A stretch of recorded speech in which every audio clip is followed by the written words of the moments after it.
तेव्हा मान्यवरांचे मार्गदर्शन आमच्यासाठी लाभ मोलाचे आहे. जीवन त्याचे अवघे आहे पुरुषार्थाचे पराक्रमाचे, ज्यांनी आपल्या परिश्रमातून शिखर गाठले कर्तृत्वाचे, कृतज्ञतेतून ओठी येते सहजपणे भाव म्हणाचे. तेव्हा सुप्रसिद्ध अर्थतज्ञ मान्य डॉक्टर श्रीनिवास खांदेवाले सरांचा परिचय करून देतील प्रगती मॅम.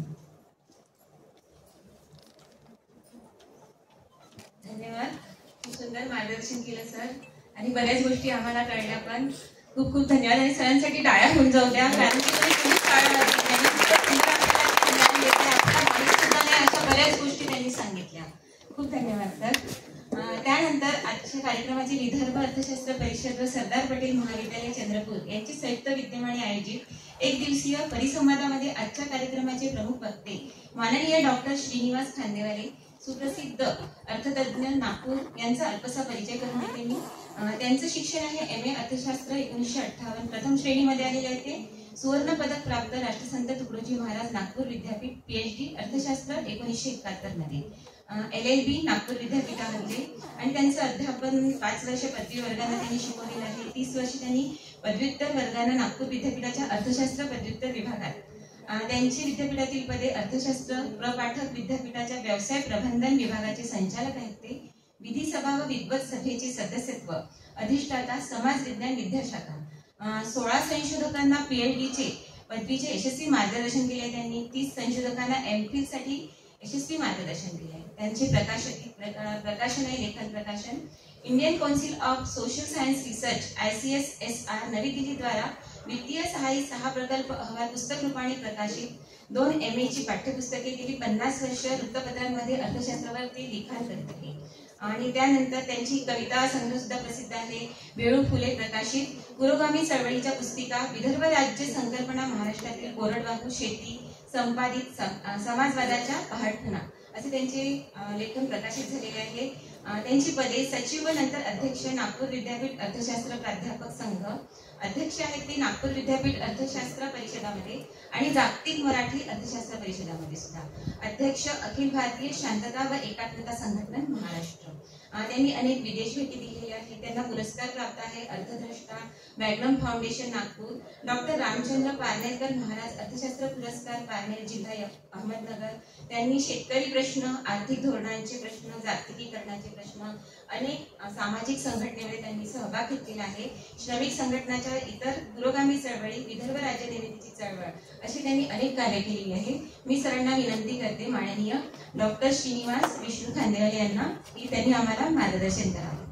धन्यवाद सर. माईक आणता येईल सर, माईक आणता येईल.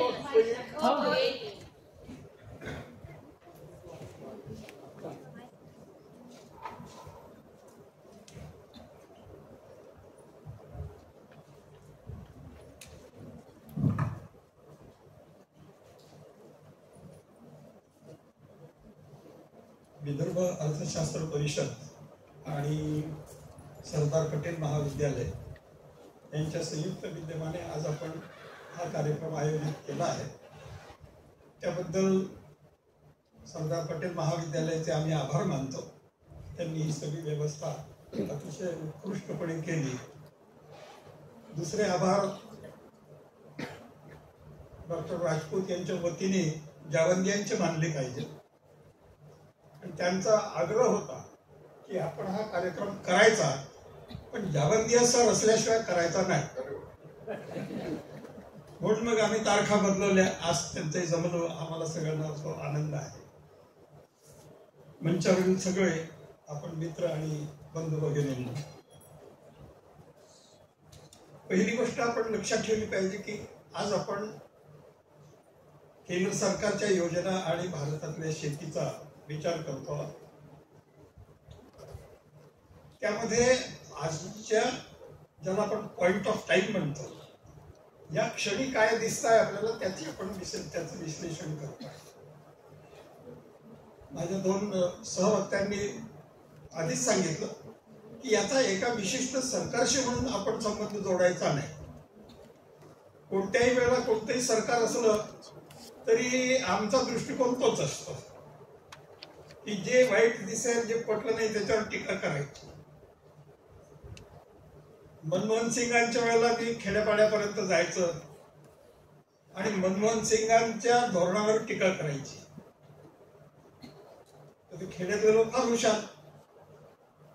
आजी म्हणे ते बी अर्थशास्त्रज्ञ, तुम्ही बी अर्थशास्त्रज्ञ, आणि तुम्ही त्यावर टीका काऊन करता त्याही. तर म्हटलं हाही हात होय हाही हात होय, तुम्हाला कोणता पटते? तर म्हणे हा. म्हटलं तो मीच होय.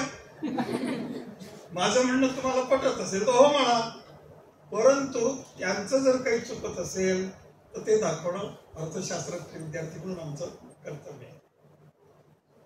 त्याच दृष्टीने आजही आपल्याला शेतीचे जे प्रश्न साकळलेले आहेत, एकत्र झालेले आहेत, त्याचा विचार करायचा आहे.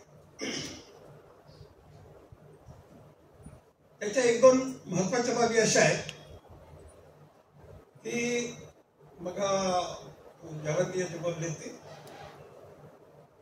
की जगामध्ये शेती आणि उद्योग या दोन क्षेत्रांमध्ये आर्थिक दबाव कोणाचा असावा याची प्रत्येक देशामध्ये सुंदोपसुंदी चालू असते आणि जागतिक चालू असते. कृपया मी नेहमी आमच्या अर्थशास्त्र मित्रांना सांगतो की कृपया हे लक्षात घ्या की साम्राज्यवाद हा फक्त ब्रिटिशांच्या वेळेला होता, ते गेले आणि साम्राज्यवाद गेला असं कृपया समजू नका. साम्राज्यवादी आर्थिक प्रवृत्ती आहे आणि त्यामुळे ती त्या त्या वेळेला डोकावते ज्या वेळेला तिला स्कोप मिळतो. आणि म्हणून मग WTO वर एका संघटनेने मला सांगितलं की तुम्ही पुस्तिका लिहून द्या आम्हाला. तर WTO सुरू होण्याच्या आधी जेव्हा डॉक्युमेंट अवेलेबल होतं त्यावेळेला 93 साली आपल्या सह्या व्हायच्या होत्या, तेव्हा मी ती पुस्तिका लिहिली आणि त्या पुस्तिकेचं त्यावेळेला डंकेल प्रस्ताव असं नाव होतं. डंकेल हे त्याचे जनरल सेक्रेटरी होते, त्यांच्या नावाने ते होतं. म्हणून मी असं लिहिलं डंकेल प्रस्ताव आणि उपशीर्षक असं दिलं की जागतिक साम्राज्यवादीचे नवे हत्यार, हे उपशीर्षक आहे. म्हणजे WTO सुरू होण्याच्या आधी सुद्धा मी ते म्हटलं विद्यार्थी म्हणून. मी आता त्या प्रकाशन संस्थेला म्हणणार आहे की म्हटलंही आहे का की ते जे मी म्हटलं WTO सुरू होण्याच्या आधी ते आणि आजची परिस्थिती हे मिळून आपण छापू. आम्ही त्यावेळेला काय म्हटलं ते खरं आहे की नाही सांगा. आज अमेरिका आणि युरोपमध्ये जे कृषीचे भाव कमी आहेत असं दिसतं आणि म्हणून आपल्या समोर आयात निर्यात हे प्रश्न आहेत. जबरदस्त सबसिडी त्यांना दिल्याशिवाय जेवढं काही अमेरिकेत 3% शेतकरी आहेत, युरोपमध्ये काही 7-8% शेतकरी आहेत, ते तिथे राहू शकत नाही सबसिडी नाही मिळाली तर. म्हणून तेवढी लोकसंख्या तिथे राहावी म्हणून त्यांना भरमसाठ सबसिडी दिली जाते. आणि अमेरिका WTO सोडून, म्हणजे अमेरिकेचा WTO ची भूमिका होती मल्टीलॅटरलिझम, म्हणजे सगळे देश म्हणून एकत्र. तर त्यांनी आपल्याला जबरदस्ती सह्या करायला लावल्या. आपल्याला आफ्रिकन कंट्रीजना तुम्ही सह्या नाही केल्या तर तुमच्यावर आम्ही बंधनं लावू. केल्या आपण सह्या. खुद्द अमेरिका त्या WTO पासून दूर सरकत आहे, मल्टीलॅटरलिझम पासून दूर सरकत आहे. आणि त्यांनी पॅसिफिकच्या किनाऱ्यावर असलेले देश, अटलांटिकच्या किनाऱ्यावर असलेले देश यांच्याशी द्विदेशीय असे कायदे, असे करार सुरू केले.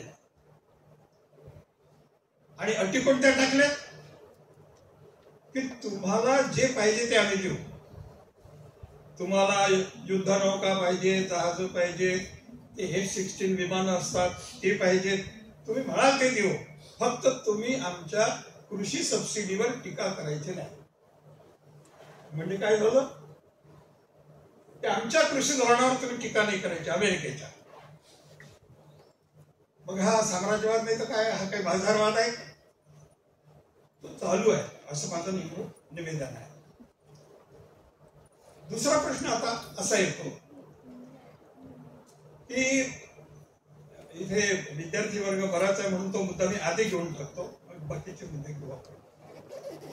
प्रश्न असा आला की शेती तोट्यामध्ये चालत असल्यामुळे, लोकांना चांगलं जीवनमान मिळत नसल्यामुळे असं म्हटलं जातं, खरं खोटं ते तुमचं तुम्ही पाहाल, असं म्हटलं जातं की खेड्यामध्ये मुली शेती करणाऱ्या मुलाशी लग्न करायला तयार नाही. खरं की खोटं मुली सांगते, खरं आहे ना. मग आपण हे खरं आहे असंही म्हणतो आणि हसतोय कोण त्याला, त्या मुलांना हसतो आपण. तर मी एका ठिकाणी बोलत होतो, माझ्या आधी हे असं कोणी बोलले, त्याच्यानंतर मग मी बोललो. मी म्हटलं मला माहित आहे आणि त्या मुली बरोबर आहेत, त्यांचं काही चुकलं नाही. माझा मुद्दा थोडा वेगळा आहे. माझा मुद्दा मी पुन्हा मांडायला लागलोय वारंवार. मी असं म्हणायला लागलो की शेतीबाबत आपल्या मुख्य 2 चुका अजून आपण सुधारवल्या नाहीत. एक, शेतकऱ्यांना शेती शिक्षण. कॉम्प्युटर चालवायचं असेल तर त्या मुलीची परीक्षा घेतो आपण, किती शिकली आहे की नाही.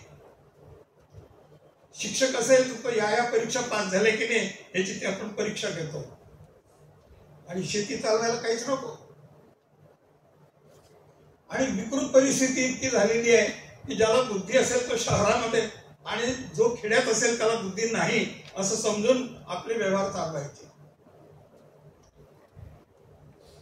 महिला वर्गाची क्षमा मागून सांगतो, माझा विद्यार्थी काय डेप्युटी डायरेक्टर वगैरे झाला कृषीचा.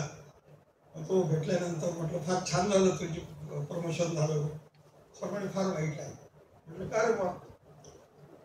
तर म्हणे ज्या घरामध्ये शेती आहे त्या घरामध्ये 2 मुलं आहेत, एक मुलगा शहरात ऑफिसर आहे आणि दुसरा मुलगा खेड्यात शेती सांभाळतो.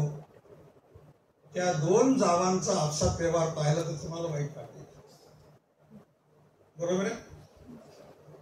मी म्हटलं हे बरोबर आहे तू म्हणतो, ते सुधारलं पाहिजे. आणि म्हणून मग शेतकऱ्यांना शेती शिक्षण आपण दिलंच नाही 75 वर्षात.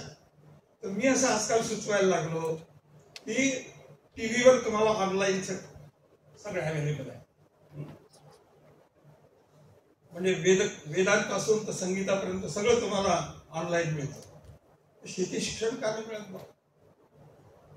तर शेतकऱ्यांना शिकवलं, शेतीचं शिक्षण दिलं तर तोही प्रश्न विचारायला लागेल, हे कसं हे कसं. कदाचित त्या भीतीमुळे आपण त्याला शिकवत नसू. हा एक मुद्दा झाला. आणि दुसरा मी मांडला तो तुम्हाला आवडेल की आपण सगळ्या महाविद्यालयांमध्ये मुलींना फक्त साधं शिक्षणच देतो, BA BCom. तर मी त्या मुलींना विचारलं जिथे मी बोलत होतो, म्हटलं मी फक्त तुम्हाला प्रश्न विचारतो आणि तुम्हीच मी म्हणतो तसं उत्तर द्यायचं की शेतीला फक्त शेतकरीच नाही लागत, शेती शास्त्रज्ञ लागतात. पाण्याचे शास्त्रज्ञ, मातीचे शास्त्रज्ञ, कीटकशास्त्रज्ञ, बीजशास्त्रज्ञ, हवामान शास्त्रज्ञ. म्हणून मी त्या मुलींना विचारलं की तुम्हाला शेती शास्त्रज्ञ व्हायला आवडेल का. तुमच्या समोर फक्त नांगरवखर आहे पण शास्त्रज्ञ लागतात, तुम्हाला आवडेल का. ज्यांना आवडेल त्यांनी हात वर करा. त्या सगळ्या मुलींनी हात वर केले. आपण मुलींना शिक्षण हे त्या प्रकाराने त्यांच्या बुद्धीला चॅलेंज देऊन आपण कधी केलंच नाही. आणि त्यामुळे त्यांची बुद्धिमत्ता नुसतीच वाया जाते. मी आणखीन लहान गावात जातो आणि धानाच्या पट्ट्यामध्ये असतो, गडचिरोली आणखीन बाकीच्या ह्याच्यात, तर मी मुलींना विचारत असतो की बेटा तुझ्याकडे कोणतं वाण पेरलं जातं धानाचं. त्या हसतात, लाजतात, आम्हाला माहित नाही. म्हणजे घरामध्ये जी उत्पादन प्रणाली सुरू आहे शेतीची त्याच्याबद्दल त्या मुलींना काहीच माहिती नसतं. आणि म्हटलं का माहिती नाही तर म्हणे वडील म्हणतात ते तुझं काम नाही, आम्ही आमचं पाहून घेऊ. म्हणजे आपण मुलींना महिलांना त्यापासून आणखीन दूर ठेवतो. आणि मग आपण म्हणतो की शेतीचा विकास कसा करायचा. म्हणून महिलांचं शेती शिक्षण शेतकऱ्यांचं शेती शिक्षण या विषयांकडे आपण जास्तीत जास्त लक्ष दिलं पाहिजे. आमच्याकडे नागपूर विद्यापीठामध्ये एक रशियन माणूस होता, रशियन भाषा शिकवायला. तो फार हुशार होता. कुर्ता पैजामा घालून तो आपला भारतीय माणसासारखा फिरायचा, सगळ्यांच्या बरोबर गप्पा चप्पा करायचा. इंदिरा गांधी प्राईम मिनिस्टर झाल्या, आपल्याला सगळ्यांना आनंद झाला. आमच्या काही मित्रांनी त्याला विचारलं, त्या रशियन माणसाला, पहा म्हणे आमच्या इथे एक महिला प्रधानमंत्री झाली, तुमच्या रशियात झाली आहे का? तो म्हणे नाही बा, आमच्या रशियात नाही झाली. पण म्हणे मी प्रश्न विचारू का? हे आपले सगळे रावसाहेब म्हणाले हा विचार विचार. तर तो म्हणे की आमच्याकडे सामूहिक शेती असते रशियामध्ये, आणि त्या सामूहिक शेतीवर निवडून आलेल्या अध्यक्ष म्हणून अनेक महिला आहेत. मी म्हणतो ते लक्षात आलं, निवडून आलेल्या, यांचं मॅनेजमेंट चांगलं आहे. तुमच्या देशात किती आहे? मग आपले लोक आमच्याकडे सामूहिक शेतीच नाही, महिला शेतीवर कामच करत नाही, त्यामुळे निवडून यायचा प्रश्नच नाही. अरे मग तुम्ही शेतीचा विकास करतो म्हणजे काय करता? तर त्याचं उत्तर आपण कधी काही दिलं नाही. आता पण शेतीच्या अर्थशास्त्रावर येतो. बायडनच्या आधी जे अध्यक्ष होते, ट्रम्पच्या आधी ओबामा, ओबामाचे शब्द आहेत की जगाचे आर्थिक नियम अमेरिका लिहिल. ओबामा डेमोक्रॅटिक पार्टीचे मेंबर, आणि शब्द कोणते की जगाचे आर्थिक नियम अमेरिका लिहिल. अरे बाबा, आम्ही कुठे गेलो? म्हणजे सगळं जग आहे इथे, आणि तुम्ही जेव्हा हे जाहीर करता की आम्ही आर्थिक कायदे लिहू, असं कसं होईल? म्हणजे पुन्हा तुम्ही इम्पिरियलिस्टिक भाषा बोलता. हे आपल्याला लक्षात घ्यायला पाहिजे. दुसरा मुद्दा आता असा येतो की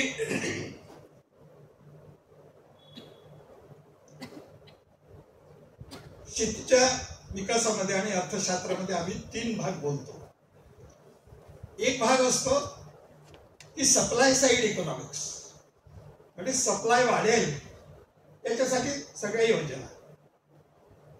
दुसरं डिमांड साइड इकॉनॉमिक्स, मागणी वाढेल त्या प्रकारचं आमच्या शेतीच्या योजना कशा असाव्यात. आणि तिसरं हे ऍडमिनिस्ट्रेटिव्ह, किंवा त्याच्या किमती कशा ठरतील, बाकीचे हे काय असेल, असं आम्ही 3 प्रकारे विचार करतो. आता मग डॉक्टर राजपूतांनी ज्या योजना आपल्याकडे मांडल्या त्या सगळे सप्लाय साइड इकॉनॉमिक्स आहेत. सप्लाय कसा वाढवायचा, मग ते अमुक खत द्या, मग ते अमुक बीज टाका, तुम्ही अमुक कीटकनाशक टाका, हे सगळं करा, एवढी आम्ही तुम्हाला त्याच्यासाठी सबसिडी देऊ. सगळं सप्लाय साइडचं चालू आहे. आणि डिमांड साइडचं सरकार ठरवतं की अशी डिमांड राहील आणि त्याच्याप्रमाणे आम्ही अशा अशा किमती ठेवू. आता किमतींचं काय होणं राहिलं की जे शेतकरी पंजाब मधले MSPचा कायदा करा असं म्हणून राहिले, सरकार काय म्हणताय, MSP होती. MSP म्हणजे मिनिमम सपोर्ट प्राइस.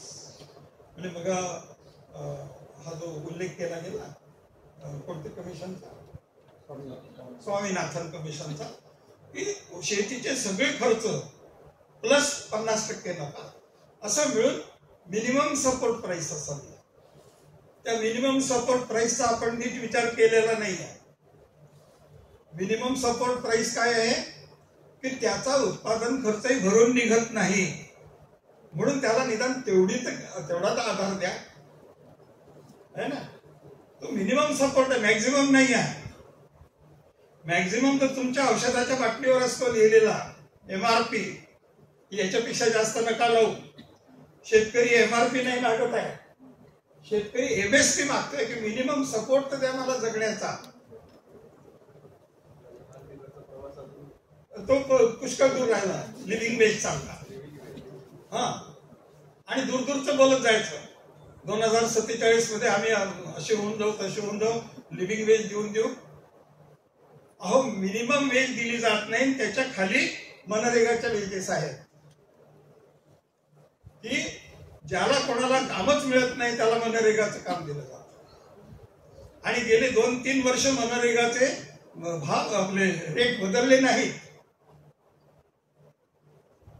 आणि आता जेव्हा हे सुरू झाली कोड ऑफ कंडक्ट, त्यावेळेला सरकार इलेक्शन कमिशनकडे गेलं की आम्हाला मनरेगाचे दर वाढवायचे आहेत, आम्हाला परमिशन द्या. आणि अगोदर तर तुम्ही 1.5-2 लाख कोटींचे प्रकल्प तुम्ही इलेक्ट्रिक बटननी ऑन केलेत, तर तुम्हाला तेव्हा शेतमजुरांची आठवण नाही आली, तेव्हा तुम्हाला मनरेगाची आठवण नाही आली. आणि मग इलेक्शन डिक्लेअर झाल्यानंतर मग आठवण आली घरे आपल्या मनरेगाचे ते बिचारे शेतकरी त्यांच्या मतांचं काय होईल. मग त्याच्या हाती जर तेवढेही वेजेस नाहीत, शेतकऱ्याच्या हाती मिनिमम मिळावं म्हणून तोही सपोर्ट द्यायला तयार नाही, त्यावेळेला आर्ग्युमेंट काय होतं सरकारचं. ते कृषी मंत्री बोलत होते शेतकऱ्यांच्या बद्दल तेव्हा की मिनिमम सपोर्ट प्राइस थी, मिनिमम सपोर्ट प्राइस है, मिनिमम सपोर्ट प्राइस रहेगी. मग काय राहिलं, लेकिन हम कानून नाही करेंगे. असे शेतकरी म्हणतात आम्हाला कानूनच पाहिजे ना, म्हणजे आम्ही क्लेम तर करू शकू, तुमच्या मर्जीवर राहणार नाही. आजही आतापर्यंत सरकारने त्याचा कायदा केला नाही. त्यामुळे जर सरकार असं म्हणत असेल की आम्ही शेतकऱ्यांच्या बद्दल किती दयावान आहोत, तर आपल्याला तपासता येत होते. एक थोडासा गैरसमज देशामध्ये जो फैलावला जाऊन राहिला किंवा हे हरियाणा पंजाबचे लोक आहेत ते जरा जास्त लाडावल्यासारखे आहेत, तर ते आंदोलन करून राहिले. तर मी त्याच्यावर असं म्हटलं, बघ त्यांना आतापर्यंत जी किंमत मिळाली त्याच्याप्रमाणे त्यांचं स्टँडर्ड ऑफ लाईफ वाढलं, चांगलं झालं, आणि म्हणून ते आंदोलन करू शकतात. आमचे शेतकरी मरणाच्या दारावर आहेत, ते कुठून आंदोलन करतील आणि दिल्लीला जाऊन करतील, ते आत्महत्या करताय. कृपया लक्षात घ्या, सरकारी आकडेवारीनुसार देशात सगळ्यात जास्त आत्महत्या शेतकऱ्यांच्या होतात आणि त्या महाराष्ट्रात होतात. त्या महाराष्ट्रात होतात का? मग तुम्ही पश्चिम महाराष्ट्र, मराठवाडा, विदर्भ असं त्याचं डिव्हिजन करा, तर सगळ्यात जास्त आत्महत्या विदर्भात होतात. त्याचं उत्तर काय, त्याचं अर्थशास्त्र काय आत्महत्यांचं, ते कोणी केलं नाही. आणि जर कोणी म्हटलं की बाबा एवढ्या आत्महत्या कशा होत आहेत, काय म्हणे तो दारू पिऊन होता, बायकोशी भांडण झालं. आम्ही म्हटलं की तो दारू का पित होता हे सांगा, त्याला दारूचं व्यसन का लागलं हे सांगा, बायकोशी कोणत्या मुद्द्यावर भांडत होता हे सांगा. हे शेतीचे प्रश्न असतात. आणि बायकोने जर म्हटलं की तुम्हाला हे भान नाही राहिलं, हे सगळं केलं, त्याला भान कुठून राहील?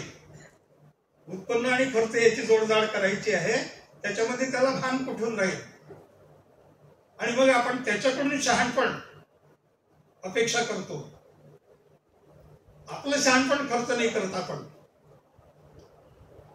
आत्महत्या झाल्या म्हणून महाराष्ट्र गव्हर्नमेंटमध्ये 3 रिपोर्ट झाले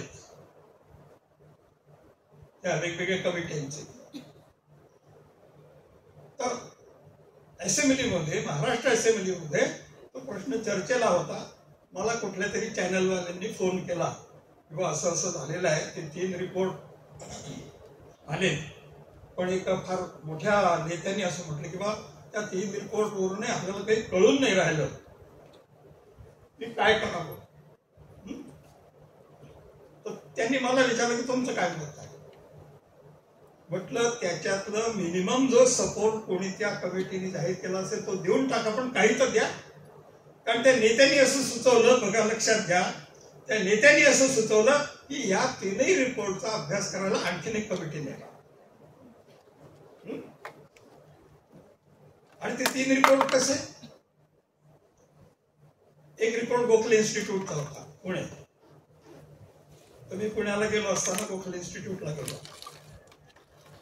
जो लेखक होता अर्थशास्त्रज्ञ, तो काही कौटुंबिक कारणांनी फ्रेंच भाषेशी त्याचा संबंध, काही बायको फ्रान्समध्ये असेल, मुलं फ्रान्समध्ये असतील, त्याचं ते तो रिपोर्टमध्ये ते चालू सगळं. मी म्हटलं हा काय म्हणतो अर्थशास्त्रामध्ये पाहतो खरी. म्हणून मी काउंटरवर गेलो. म्हटलं मला तो रिपोर्ट पाहिजे आहे, मागे वाचा म्हणे. मागे लिहिलेलं होतं की हा रिपोर्टही उपलब्ध नाही आणि तो लेखकही उपलब्ध नाही. मग दुसरी एक संस्था आहे मुंबईमध्ये, इंदिरा गांधी इन्स्टिट्यूट. त्याचे ते अर्थशास्त्रज्ञ आले, ते ज्यांनी रिपोर्ट बनवला होता. तर त्यांचा रिपोर्ट मी वाचला. त्याच्यामध्ये अमरावती जिल्हा गाळून टाकलेला, जिथे जास्तीत जास्त आत्महत्या घडलेल्या तो जिल्हा गाळून टाकलेला. तो मी त्यांना विचारलं, म्हणाला प्रोफेसर वो आपके रिपोर्ट में अमरावती डिस्ट्रिक्ट नहीं है, ये कैसा हो सकता है? नहीं नहीं सर, बोले मैं जब ज्वाइन हुआ ना तो वो वैसे ही ये तैयार था मॉडल, मैंने उसको इम्प्लीमेंट किया. आम्हाला स्टॅटिस्टिक्स शिकवताना तुम्ही म्हणता की ते रिप्रेझेंटेटिव्ह सॅम्पल असलं पाहिजे, आणि जिथे जास्त आत्महत्या घडल्या ते सॅम्पल तुमच्या ह्याच्यात नाहीये, आणि तुम्ही स्वतःला इंटरनॅशनल इन्स्टिट्यूट म्हणता. त्यामुळे शेतकऱ्यांच्या प्रश्नांबद्दल काय शास्त्रीय विचार करावा, कसा शास्त्रीय विचार करावा, याची अजूनपर्यंत वानवा आपल्या लोकांमध्ये आहे.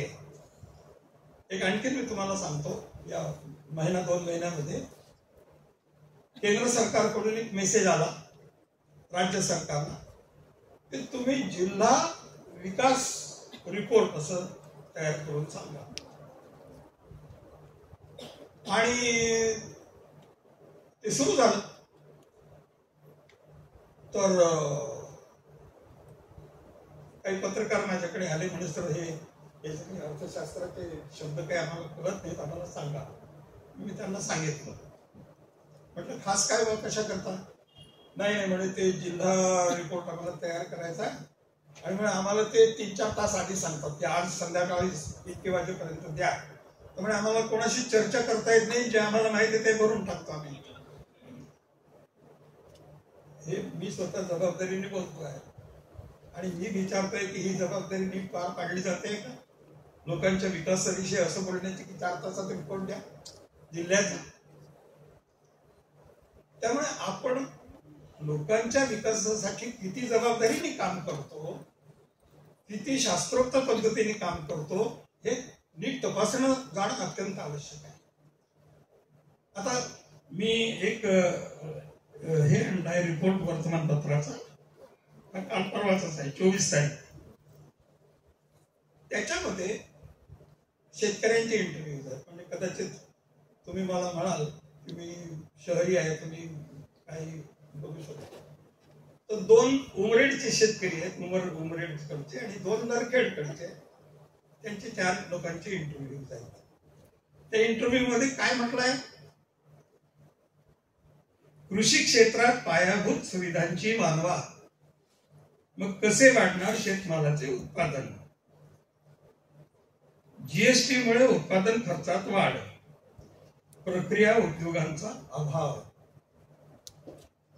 आता मी कॉटनचा विद्यार्थी, मी 1968 मध्ये लिहिलं बरं, प्रक्रिया उद्योगांचा अभाव कापसाचा.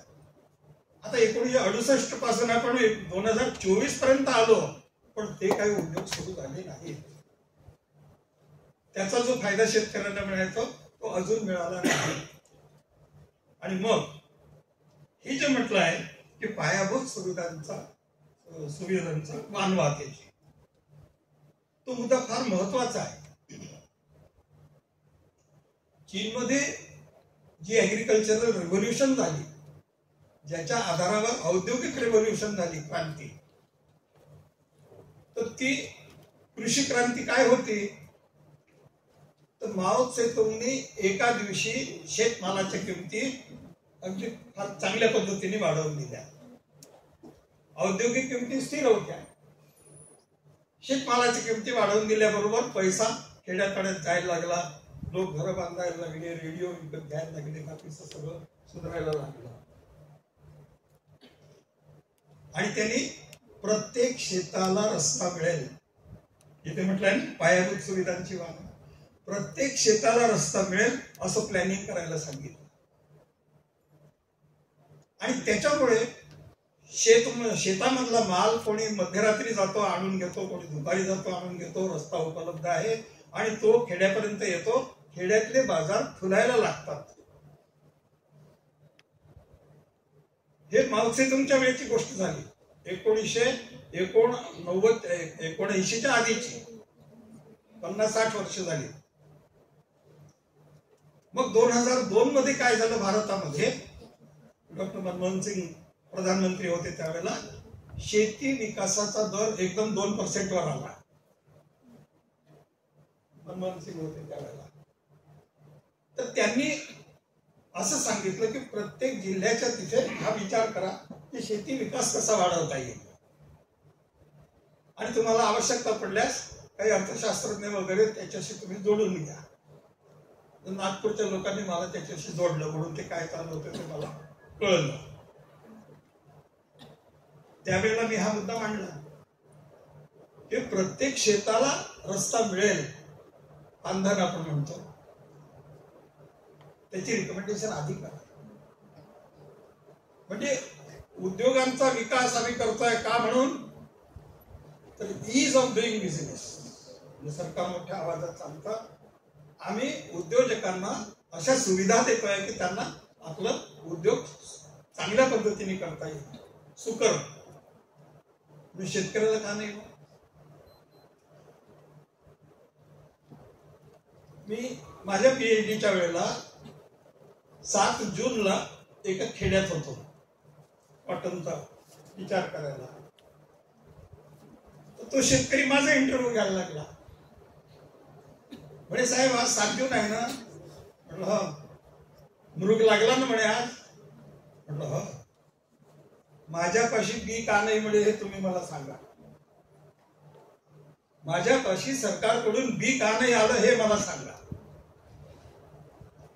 तो बरोबर आहे की सरकारची अशी काही यंत्रणा आहे का की जी प्रत्येक खेड्यामध्ये जाऊन बियाणं आहे की नाही, चांगल्या पद्धतीचं आहे की नाही याची तपासणी करेल, असं आहे का? नाही. आणि म्हणून जर त्याचं बियाणं कसं असेल, त्यांनी शेतीची मशागत केली की नाही, त्याला त्यावेळेला पैसा उपलब्ध होता की नाही, कशाची चौकशी? आम्ही जनधन योजनेचा सर्वे केला, या जिल्ह्यात केला, गडचिरोली जिल्ह्यात.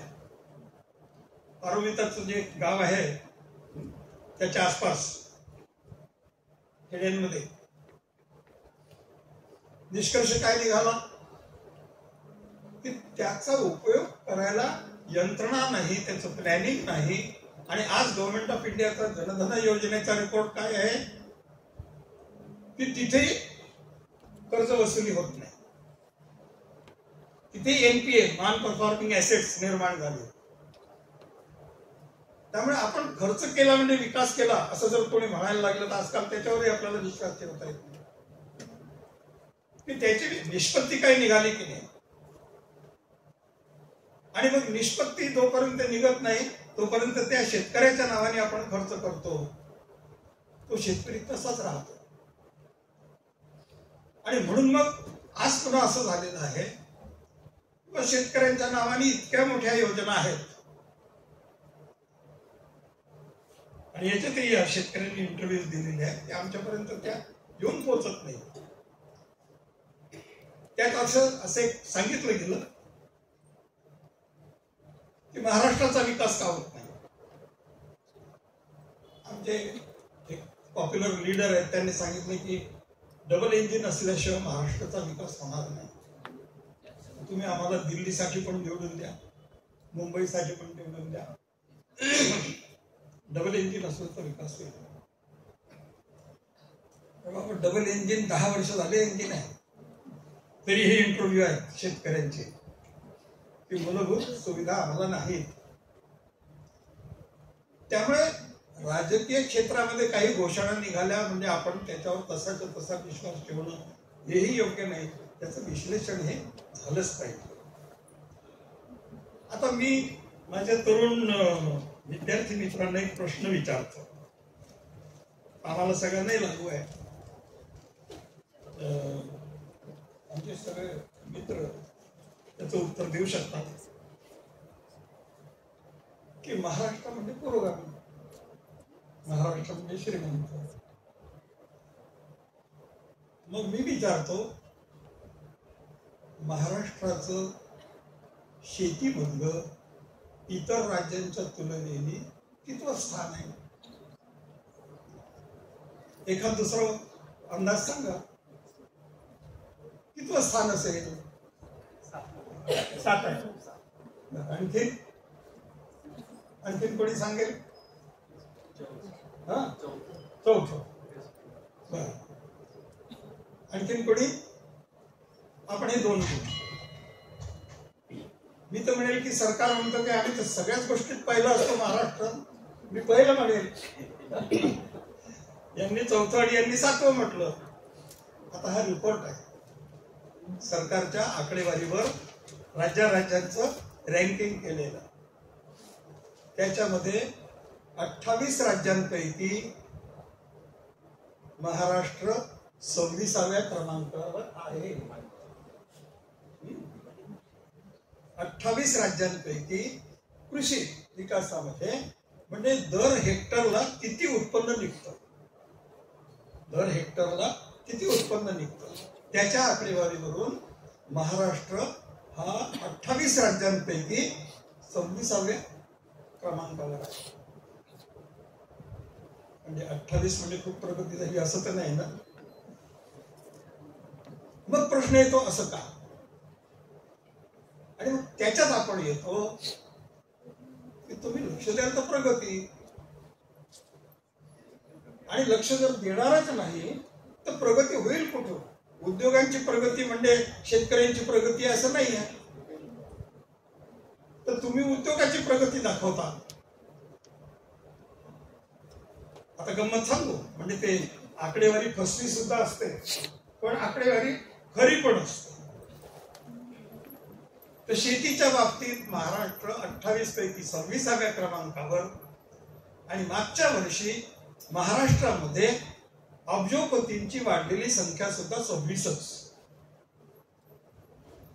म्हणजे तिकडे अब्जोपती वाढून राहिले आणि शेतीच्या बाबतीत महाराष्ट्र खाली खाली चालू आहे.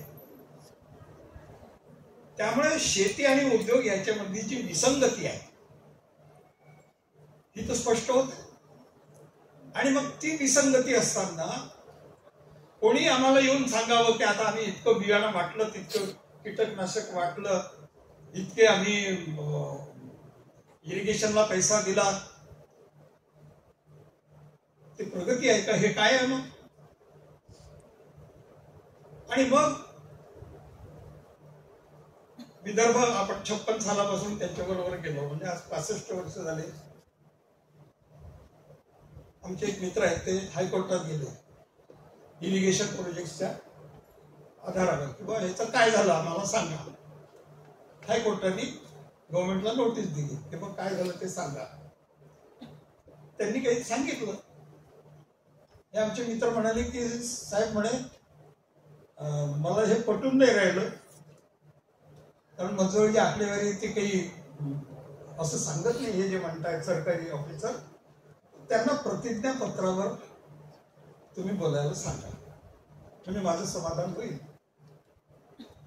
जजनी नोटीस दिली किंवा चीफ सेक्रेटरी इरिगेशनने हजर राहावं आणि प्रतिज्ञापत्रावर सांगावं की विदर्भातल्या इरिगेशनचं काय. त्यांना यावं लागलं, नाही तर कोर्टाचा अवमान होतो. म्हणून ते आले आणि प्रतिज्ञापत्र दिलं, म्हणजे शक्तीवर सांगतो फरक. त्यावेळेला त्यांनी सांगितलं की सुरू केलेल्या प्रकल्पांपैकी सुमारे 65% प्रकल्प अजून झाले नाहीत, 35% प्रकल्प झाले. आता प्रश्न कसा आला की 70-75 वर्ष झाले आपण महाराष्ट्राच्या बरोबर आहोत आणि आमचं इरिगेशनचा विकासच नाही. कृष्णा खोरेचा विकास झाला तो महाराष्ट्र राज्य झाल्याबरोबर कृष्णा खोरेचा विभाग वेगळा केला गेला इरिगेशनचा, त्याचा मंत्री वेगळा केला गेला, त्याचं बजेट वेगळं केलं गेलं, म्हणजे त्याला पुन्हा असेंब्ली पुढे मागायची गरज नाही. आणि 7 वर्षामध्ये कृष्णा खोरेचं पाणी सगळ्या महाराष्ट्रात म्हणजे त्यांच्या जिल्ह्यांना मिळू लागलं. आणि आज 75 वर्ष होत आली, 70 वर्ष होत आली, वैनगंगेचं पाणी सगळं पूर्ण वापरलं जात नाही आणि प्रकल्प अजून अर्धे सुद्धा पूर्ण झाले नाही. आणि आणखी जर कोणी म्हणत असेल की आमचं शेतीकडे पूर्ण लक्ष आहे, आम्ही शेतकऱ्यांच्या कल्याणासाठी बांधील आहोत वगैरे वगैरे, तर हे आकडेवारी सांगते आपल्याला. आणि त्यामुळे जर तुम्हाला शेतकऱ्यांच्याकडे लक्ष द्यायचं असेल तर तुम्हाला खूप खालच्या पातळीपासून पाहावं लागतं. आता मी जर बोललो तर तुम्ही सगळे चंद्रपूर जिल्ह्याचे गडचिरोलीचे आहात, तर तुम्ही म्हणा हा बाहेरून येऊन आम्हाला ज्ञान सांगून राहिला का. सांगतो थोडं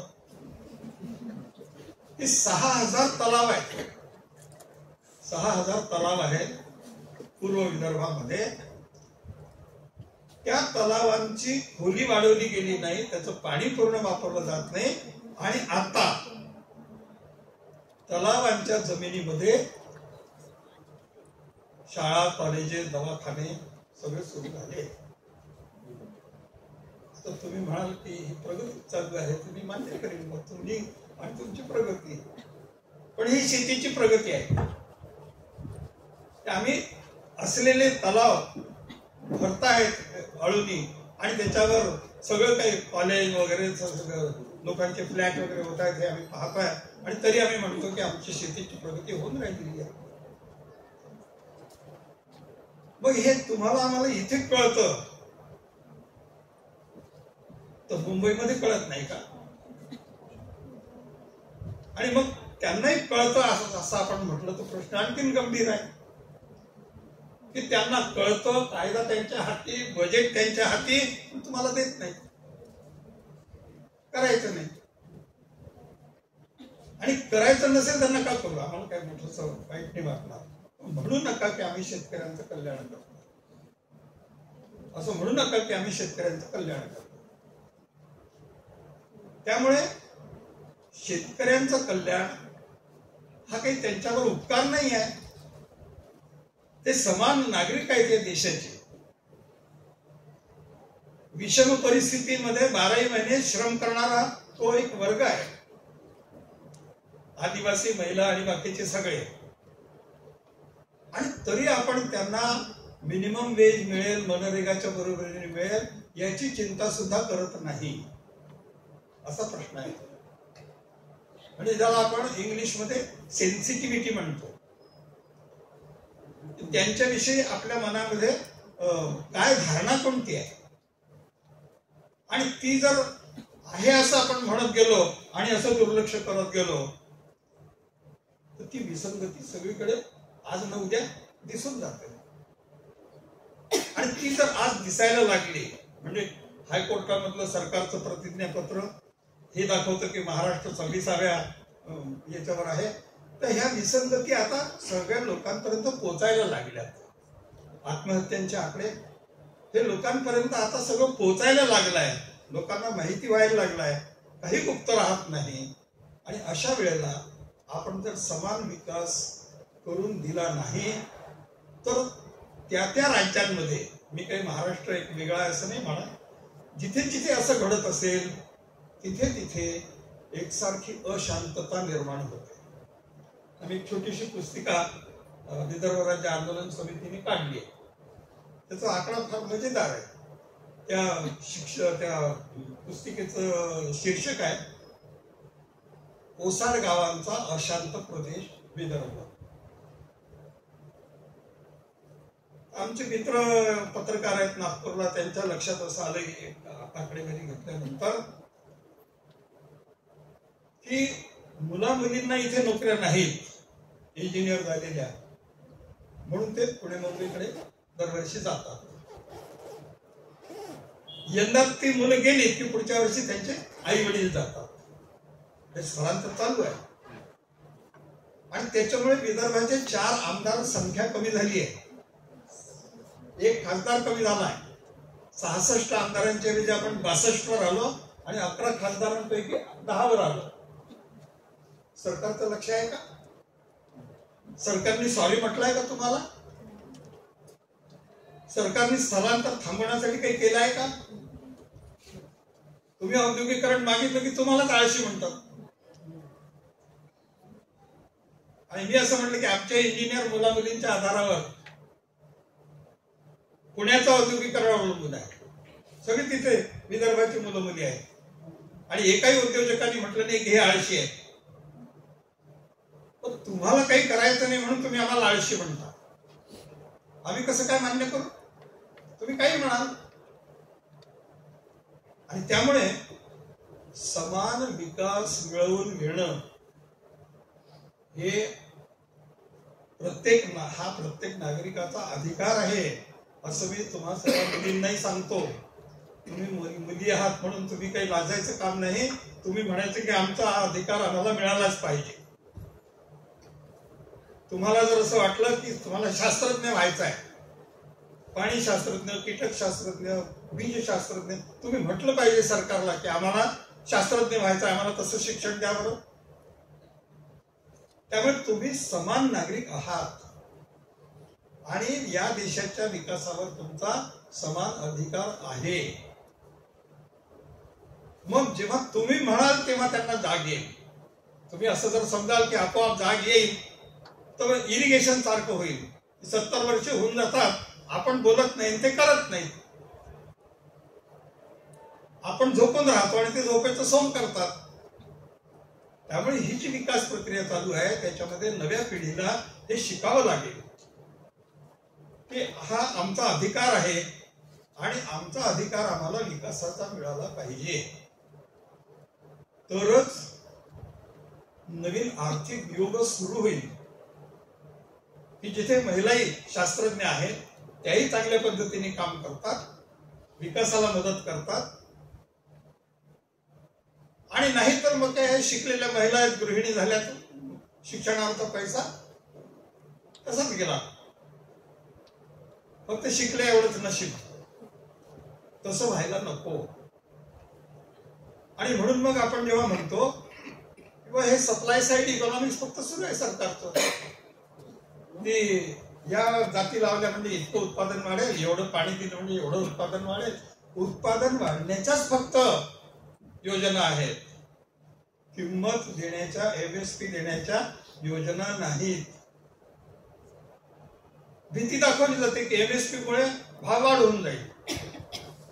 आम्ही काय कमी भाववाढ सहन केली आहे का? पेट्रोलच्या किमती, कापडाच्या किमती, औषधांच्या किमती, सगळी भाववाढ लोक आपल्या बजेटमध्ये शेवटी ऍडजस्ट करून घेतात. त्यामुळे फक्त शेतकऱ्यालाच दिलं म्हणजे भाववाढ होणार आहे हेही सत्य नाही. उपभोक्ते आणि नागरिक हे सगळं व्यवस्थित ऍडजस्टमेंट करून घेतात. पण प्रश्न आपण विचारला पाहिजे की शेतकऱ्याला चांगलं जीवन जगण्याचा अधिकार आहे की नाही? नाही तर मग ती कथा असते. एक खेड होतं, तिथे एक गरीब शेतकरी राहत होता, कथा संपली. ही 2 वाक्य लिहिली म्हणजे कथा संपली. एक खेड होतं, त्याला वाटलं तर आणखी तुम्ही एक शब्द जोडू शकता की एक मागासलेलं खेड होतं, तिथे एक गरीब शेतकरी राहत होता. पण बाकीचा समाज आनंद भोगत होता. भारत हा अब्जोपती निर्माण करण्यामध्ये अमेरिका आणि चीनच्या नंतरचा 3ऱ्या क्रमांकाचा देश आहे. म्हणजे संपत्ती निर्माण होते इथे, ती जाते कुठे? तिथे. शेतकऱ्यापाशी नाहीये. आणि काय येत नाही? आम्ही कायदे असे बनवले, आमचं प्रशासन असं आहे, आमच्या शिक्षण प्रणाली अशा आहेत की ते शेतकऱ्यांपर्यंत पोहोचत नाही. आणि म्हणून मग आपल्याला शेतकऱ्यांना मागणी, किमती ठरवण्यामध्ये अधिकार मिळाला पाहिजे. आमचे एक मित्र आहेत पंजाबराव कृषी विद्यापीठामध्ये कॉस्ट ऑफ कल्टिव्हेशनचा सर्वे करून गव्हर्नमेंटला देऊन देतात किंवा एवढं कॉस्ट ऑफ कल्टिव्हेशन आली मग महाराष्ट्र गव्हर्नमेंट तिथे रिकमेंड करतं सेंटरला की बा एवढ्या कॉस्ट प्रमाणे तुम्ही किंमत ठरवा. आता महाराष्ट्र गव्हर्नमेंट काय म्हणेल हे शास्त्रज्ञाला माहिती नाही आणि महाराष्ट्र गव्हर्नमेंटचं केंद्र सरकार ऐकेल की नाही हे महाराष्ट्र गव्हर्नमेंटला माहिती नाही. पण शेतकरी संघटनेच्या काही कार्यकर्त्यांना तो एका वर्षीचा रिपोर्ट मिळाला कॉस्ट ऑफ कल्टिव्हेशनचा आणि त्यांनी मंत्री महोदयांना असं म्हटलं की बा एवढी एवढी कॉस्ट आहे तर एवढी एवढी तुम्ही किंमत ठेवा. ते म्हणाले तुम्ही मुंबईला या. त्या अधिकाऱ्यांनी बोलावलं आणि कार्यकर्त्यांनी बोलावलं. चर्चा काय केली की कॉस्ट वाढल्याप्रमाणे आम्ही सेंट्रल गव्हर्नमेंटला रिकमेंड करतो असं म्हटलं का मंत्र्यांनी. त्यांनी अधिकाऱ्यांना दाटलं की या लोकांना हा रिपोर्ट कसा मिळाला, हा रिपोर्ट यांना कसा मिळाला हे अधिकाऱ्यांना दाटलं. म्हणजे प्रश्न राहायला जागच्या जागी. आणि दुसरंच म्हणजे प्रश्न हा नाही त्यांच्या पुढे किंवा शेतकऱ्यांना किंमत मिळाली, अधिकाऱ्यांकडून हा रिपोर्ट यांना कसा मिळाला, गोपनीय. आणि म्हणून मग जे प्रशासन आहे ते हळूहळू जनविरोधी व्हायला लागतं, अँटी पीपल व्हायला लागतं. आम्हाला लोकांपासून सगळं हे वाचवायचं आहे, गुप्त ठेवायचं आहे आणि आम्ही सांगू तेवढंच लोकांनी मान्य करावं. तसं होत नाही. वास्तविक चित्र असं असतं, वास्तवता अशी असते की ते सगळं दिसून पडतं काय घडतंय आणि काय नाही ते. आणि तेच भारतामध्ये शेतीच्या बाबतीत होऊन राहिलं आहे आणि महाराष्ट्रामध्ये ते बटबटीतपणे शेतीच्या बाबतीत दिसून येत आहे. जर शेतकऱ्यांना आत्महत्या करावी लागते तरी आम्ही त्यांचं अर्थशास्त्र समजत नाही का, समजावूनच घेत नाही का. आणि मग त्यांच्याशी आम्ही डागडुगली करायची की अशी किंमत ठरवण्याच्या ऐवजी त्याच्यातला एक घटक काढून ठेवला मग त्याच्या बरोबरीची किंमत देऊ. उद्योगपतींना तुम्ही असं म्हणत नाही. अनेक रिपोर्ट्स आहेत की उद्योगपती जेव्हा सरकारच्या अशी करार करतात ते पहिल्यांदा सांगतात की आमच्या किमती ठरवण्यामध्ये तुम्ही ढवळाढवळ करणार नाही, किंमत हे आमचं क्षेत्र आहे. मग हे जर उद्योगपतींचं क्षेत्र असेल तर शेतकऱ्यांचं नाही आहे का. उत्पादक म्हणून शेतकऱ्यांचं एक क्षेत्र आहे. आणि म्हणून मग आपण नव्या युगाचा नवा विकासाचा मार्ग म्हणून शेतीकडे जर पाहिलं तर एक संपन्न शेती असणं, आधुनिक शेती असणं आणि त्यात नागरिकांनी राहण्यामध्ये आनंद मानणं अशी परिस्थिती आपण निर्माण केली पाहिजे. जेव्हा WTOचा विचार आला त्याच्यात जो कृषीचा कायदा होता, माझा शेवटचा मुद्दा आहे की त्यांनी असं म्हटलं की आम्ही एवढी सबसिडी का देतो. युरोपवाले म्हणाले शेतकऱ्यांना तर म्हणे आम्ही दर वीकेंडला आठवड्याच्या शेवटी आम्ही खेड्यात जातो आणि त्याच्यामुळे शेतकऱ्यांनी जे सगळं पीक वगैरे वाढवलेलं आहे त्याचा आनंद आम्हाला मिळतो म्हणून त्यांना सबसिडी द्यायची. मान्य आहे, चांगला आहे उद्देश. आमच्याही लोकांना प्रत्येक पराठीच्या झाडाला, प्रत्येक ज्वारीच्या झाडाला तुम्ही द्या ना सबसिडी, तुम्हालाही आनंद मिळेल खेड्यात गेल्यावर. पण तो आनंद भारताला नाही, फक्त युरोपच्या लोकांना मिळाला. हे जे चालू आहे हा शेतीतला साम्राज्यवाद, तो आपण ओळखला पाहिजे. त्याच्याकडे पाहून आपण रिसर्च केला पाहिजे, त्याच्याकडे पाहून आपण मागण्या केल्या पाहिजे. आणि मी विशेष विनंती करीन तरुण मित्रांना, विशेष विनंती करीन मुलींना की तुम्ही आपलं स्थान, आपला अधिकार हे व्यक्त केलाच पाहिजे. तुम्ही ते मीडियम शोधून काढा. तुम्हाला इथल्या जर्नलमध्ये लेख लिहायचा आहे, की तुम्हाला मीटिंग घ्यायची आहे, की तुम्हाला काय करायचं आहे, तुमच्या मॅडम लोक तुमच्यावर काही करा तुम्ही, पण तुम्हाला समानतेचं स्थान मिळेल याची काळजी तुम्ही घ्यायची आहे. आणि ज्या ग्रामीण भागामध्ये विद्यार्थिनी आहेत त्यांना हे सगळं करायचं आहे. अडचणी आहेत त्याच्यामध्ये, काही मी म्हटलं म्हणजे सोल्युशन नाही आहे माझ्याही जवळ, पण हे करावंच लागणार आहे असं माझं म्हणणं आहे. आणि ते करायला कुठेतरी सुरुवात होईल अशी आम्ही अपेक्षा करतो. या प्रकारची चर्चा करण्यासाठी म्हणून सरदार पटेल महाविद्यालयाने जी आज सुविधा सगळी उपलब्ध करून दिली त्याबद्दल आम्ही त्यांच्या खरोखरी मनापासून अत्यंत आभारी आहोत.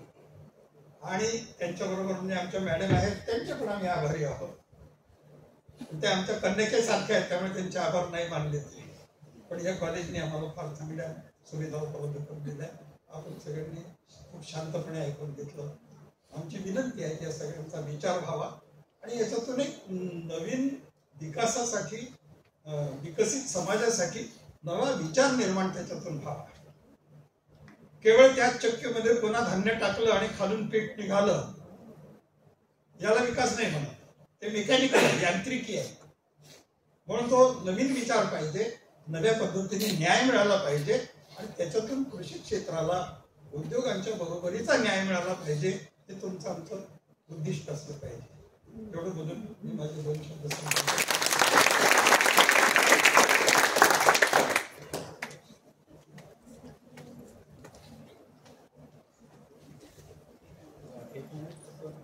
परिसंवादात भाग घेता येईल का कारण इतके मोठे दिग्गज आहे आणि मला वर्तमान शेती कशी असावी याविषयी माझ्या काही कल्पना आहे. मला म्हणता येईल एक मिनिट वेळेचं पाऊस घेतला. 2 मिनिट हा जिव्हाळ्याचा विषय आहे. तर सुरुवातीला माफ करा मी व्यत्यय आणतोय. तर मी एक शेतकऱ्यांची व्यथा काय आहे त्याचं रडगाणं होते हे आतापर्यंत मांडलेलं आहे आपल्यापुढे. तर परिचय पोहोचवण्याचा प्रयत्न. मी डॉक्टर मालेकर, प्रभाकरराव मामुलकर महाविद्यालय कोरपणा. सोन्याने मळला मी कर्जत बुडाला मी जगाचा पोशिंदा नैवेद्य तुझ्या ओठी आला तेव्हा काय गुन्हा केला मी शेतकरी झाला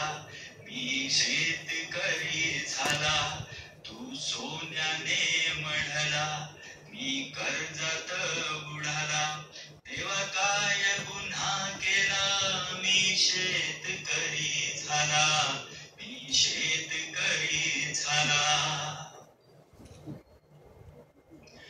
राहुन उपाशी मी तुले जगविला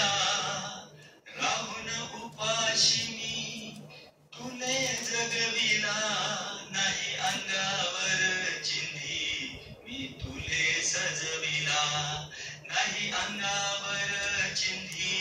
मी तुले सजविला रक्ताच करुण पाणी मळा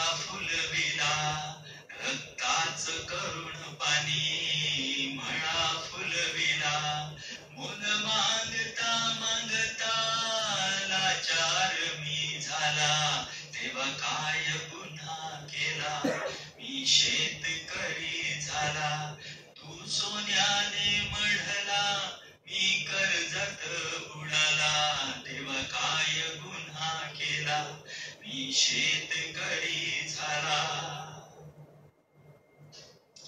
सोन चढली बोहल्यावर तव हाती नवती दमडी सोन चढली बोहल्यावर तव हाती नवती दमडी बाजारात नेलं पीक भाव पाडून मागते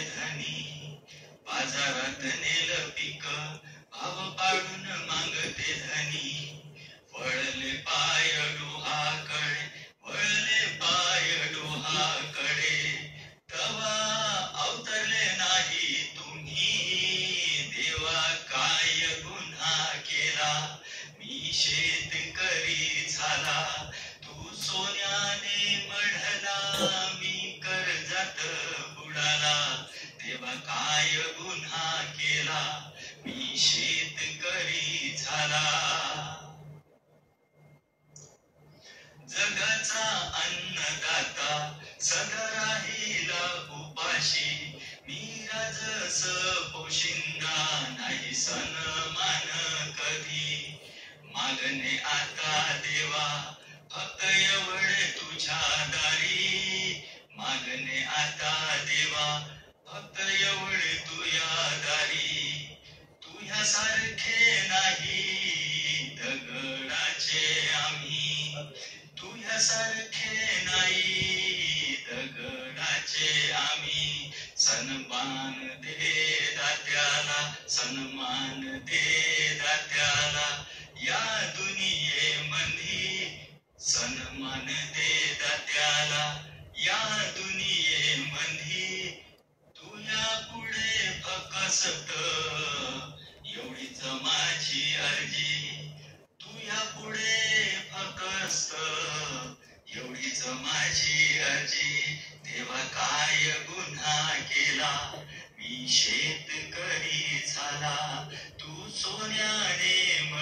मी शेतकरी झाला, मी शेतकरी झाला.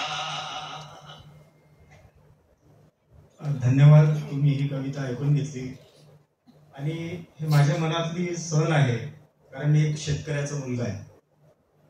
जावंगी सरांनी सांगितलं की माझ्या अंगावरचा कपडा मी जमीन विकून घातलेला आहे. आणि मित्रांनो, शेतीच्या संदर्भात ही वास्तविकता आहे. कारण जेव्हा मी नोकरीला लागलो तेव्हा मला ग्रँड नव्हती आणि जवळपास तब्बल 4 वर्ष मी शेती केली. त्याच्यामध्ये मिरची पण घेतली. मी चंद्रपूर जिल्ह्यातला कोडशी बुद्रुक येथील राजुरा तहसील कोरपणा तहसीलचा आणि अतिशय सुपीक जमीन, 4 पिकं निघते आणि सगळी नगदी पिकं निघते. व्यापारी पिके ज्याला आपण म्हणतो, कापूस निघते, तूर निघते, सोयाबीन निघते, मिरची पण होते आणि सोबत चना पण होते आणि सगळं समृद्ध शेती आहे. पण तरी सुद्धा मला एक जो जीवनमानाचा दर्जा मला राखायचा असतो आजूबाजूच्या समाजाकडे पाहून, ते मला शक्य होत नाही. आणि म्हणून मिनिमम सपोर्ट प्राइस सरांनी आता त्याची उकल केली, हे सगळ्यांना त्यावरून कळलं असेल. तर आता प्रश्न असा आहे की परंपरागत शेतीची जी अवस्था आहे, म्हणजे शेतकरी कर्जात जगतो, कर्जात जन्मतो आणि कर्जात मरतो. डॉक्टर राजपूत सरांनी ती व्यथा तुमच्या पुढे मांडली, सर्व मान्यवरांनी मांडली. तर आता माझा असा प्रश्न आहे की ती व्यथा जी सरकारची धोरणे आहे, सन्माननीय आमच्या आधारवड माझे गुरु खांदेवाले सरांनी आता सांगितलं की सरकारला वास्तविकता लोकांपर्यंत पोहोचवायचीच नाही, ती माहीतच होऊ द्यायची आणि ती वास्तविकता आहे. ते याच्यामध्ये सगळे डिस्टर्ब होतात, म्हणजे विचारवंतापासून, तज्ज्ञांपासून तर सामान्य शेतकऱ्यांपर्यंत. आज आपण जी चर्चा ऐकली त्याच्यामध्ये काय दिसतं? जलसिंचनाचं प्रमाण कमी आहे, भाव व्यवस्थित मिळत नाही, WTO आणि जावंगिया साहेबांचा या शेती विषयी एवढा जिव्हाळा आहे. त्यांचा एक लेख मी अजूनही जपून ठेवलेला आहे. रशियाच्या शेतकऱ्यांनी म्हणजे बीटी कॉटन विषयी केलेलं आंदोलन रशियामध्ये, की त्याचं कॉन्ट्रॅक्ट डेट संपली तरी अजून बीटी कॉटन आमच्या माथी मारल्या जात आहे. तर ही जागरूकता अजूनही भारतीय शेतकऱ्यांपर्यंत मध्ये आलेली नाही. ज्या आंदोलनाचं आपण स्वरूप पाहतो, फक्त पंजाबचा शेतकरी जागा झाला. त्याचं कारण सांगितलं, त्याचं लिव्हिंग अप स्टँडर्ड वाढलं होतं, कारण गहू आणि ऊसाच्या मध्ये त्याचं पर कॅपिटा इन्कम वाढलं होतं, त्यामुळे ते राहणीमानाचा दर्जा तो मेंटेन करू शकत होता आणि त्यामुळे आंदोलन करण्याची ताकद 1-1 वर्ष त्याच्यामध्ये आली. ती ताकद सर्व स्टेटमध्ये आली नाही आणि महाराष्ट्राचं काय घेऊन बसलात ते आपण आता 24व्या क्रमांकावर गेल्यानंतर शेती क्षेत्राची काय अवस्था आहे हे आपल्याला कळली असेल. तर आता माझा प्रश्न असा आहे, माझी भूमिका अशी आहे की ह्या ज्या समस्या शेतीमध्ये पूर्वीही होत्या, आत्ताही आहे आणि नंतरही राहणार, याच्यामध्ये आपल्याला काही परिवर्तन आणता येणार नाही का? आपल्याला त्याच्याकडे व्यावसायिक दृष्टिकोनातून बघता येणार नाही का? कारण मी जेव्हा शेतीचा विचार करतो तेव्हा मला 10 एकर शेती माझ्या बापाने दिली आहे, माझ्या नावाने करून. मागील 2 वर्ष झालं की मी आता 7 वर्षानंतर रिटायर्ड होणार आहे, की आता मी यावर्षी शेती करू. पण ते जे मी ठेक्यानं शेती देत आहो तो ठेकेदार मला शेती करू देत नाही. मला राजूभाऊ म्हणतात, विशाल नाव जरी असलं तरी टोपण नाव माझं राजूभाऊ यावर्षी थांबणं, पुढच्या वर्षी कर. अरे पण एवढं कसं काय? मला तर करू दे, मलाही शेतीचा अनुभव आला पाहिजे, कारण मी करत होतो. मधातला 10-15 वर्षाचा पिरियड खंड पडला, आता कंटिन्यू करू दे कारण मी रिटायर्ड होता. तो म्हणते नाही, लागल्यास 10,000 रुपये मी ठेका तुला जास्त देईन, पण तू या वर्षी मला ठिकाण दे. आणि तब्बल 2.5 लाख. मग मी गणित मांडतो की मला 10 एकरचे 2.5 लाख रुपये ठेका जर मिळत असेल आणि मी जर शेती केली तर ते मला 2.5 लाख मिळतील का? त्यासाठी मला कष्ट किती करावं लागतील? कारण मी 12,000 रुपये क्विंटल कापसाचा हिशोब मांडतो आणि जेव्हा मार्केटमध्ये नेतो तेव्हा मला 6,700 भाव मिळतो. कारण आता 7,700 झालाय साहेब 15 दिवसाआधी. त्याच्या आधी कापसाचा भाव होता 6,700, तो उतरला. कारण जेव्हा आपण घरी ऐकतो 7,000 आणि मार्केटमध्ये बंडी देऊन किंवा ट्रॅक्टर देऊन सोडतो, तो 7,700 मिळेलच याची गॅरंटी नाही. तेच सोयाबीनच्या बाबतीत आहे, तेच सर्व याच्या बाबतीत आहे. मग मला असं वाटतं की शेतकरी निसर्गावर मात करून हे सोन्यासारखं पीक काढतो. सगळ्या निसर्गावर तो मात करतो. तो साधा नाही आहे, तो सायंटिस्ट आहे, तो शास्त्रज्ञ आहे. त्याला केव्हा किडी येतं, केव्हा येते, हे सगळं नॉलेज त्याच्याकडे आहे. पण तो अशिक्षित खेड्यात, कारण ज्याच्याकडे विचार नाही तेच फक्त खेड्यात राहतात. जावंगे साहेबांनी आता सांगितलं होतं. आणि त्याच्या अज्ञानाचा प्रसार आणि प्रचार आपण इतका केलेला आहे की तो शास्त्रज्ञ असून त्याला आपण धोत्र्या म्हणून हिणवलेला आहे. ही वास्तविकता आहे. आणि सगळ्यात महत्वाचं, हा शास्त्रज्ञ शेतकरी जेव्हा शेतामध्ये केव्हा पाऊस येईल तेव्हापासून तो बियाणं टाकतो, त्याची जोपासना करतो. अगदी एखाद्या तरबेज शास्त्रज्ञाप्रमाणे तो कापूस किंवा इतर वाण फिरवतो. आणि जेव्हा तो बाजारात नेतो तेव्हा त्याला किंमत शून्य मिळते आणि तेव्हा तो हतबल होतो. तर असं का? आणि दुसरीकडे हल्दीराम घ्या, नेसले घ्या, याच शेतीतल्या पिकलेल्या वाणावर अब्जाधीश बनतात. हा प्रचंड विरोधाभास आहे.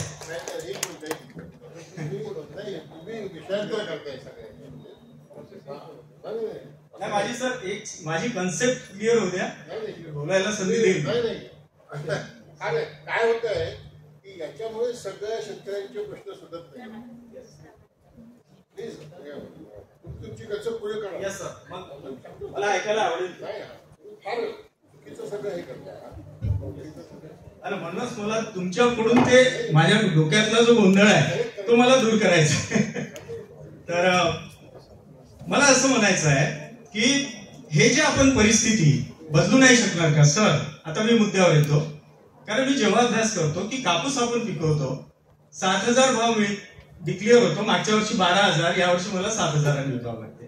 पण ते कापड मला 500 ते 600 रुपये मीटरने घ्यावं लागतं. आता मी जेव्हा कापसाचा विचार केला, मी माहिती घेतली, तेव्हा मला असं लक्षात आलं का 170 किलोची एक गाठ असते भारतामध्ये कापसाची. हा सगळा हिशोब सांगतो नाही सर, मला सांगतो तुम्हाला, हा सगळा हिशोब सांगतो. प्रश्न प्रश्नच लांबला तुमचा. प्रश्न शॉर्टकट मध्ये येतच नाही ना. तुम्हाला काय म्हणून नाही, मला हेच आता मी कन्क्लुजन करतो. या सगळ्या पार्श्वभूमी मांडल्यानंतर मी कन्क्लुजन, वर्तमान शेती कशी असायला पाहिजे हे मी मांडतोय की 170 असते, 4.5 क्विंटलची 170 किलोची गाठ तयार होते. 170 किलोला 4.5 क्विंटल, हे 10,000 रुपये जरी क्विंटल पकडला तरी एक गाठ आज मार्केटमध्ये 50 ते 60,000 आहे. मंदी असल्यामुळे सगळा हिशोब सांगतो. मग तुम्हाला कसं आहे, तुम्हाला आवडेल. आपण मी बघितली ती शेती,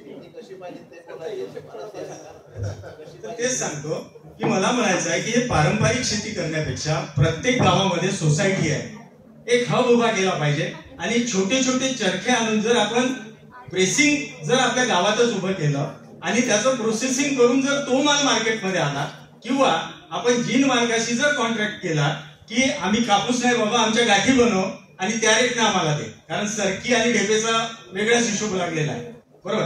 आणि असं जर अवेअरनेस आपण शेतकऱ्यांमध्ये जर आणला तर शेतीचं वर्तमान स्वरूप, मला मॉडेल जे प्रारूप आहे ते असं वर्तमानात असावं आणि त्याच्यावर परिसंवाद व्हावे असं मला वाटतं. धन्यवाद. तुम्ही फार त्याच्यात आला, बरोबर बोला तुम्ही. रुईची गाठ हे जे तुम्ही म्हणता, आपल्या देशामध्ये कापसाचे भाव सरकार ठरवतं, मिनिमम सपोर्ट प्राइस.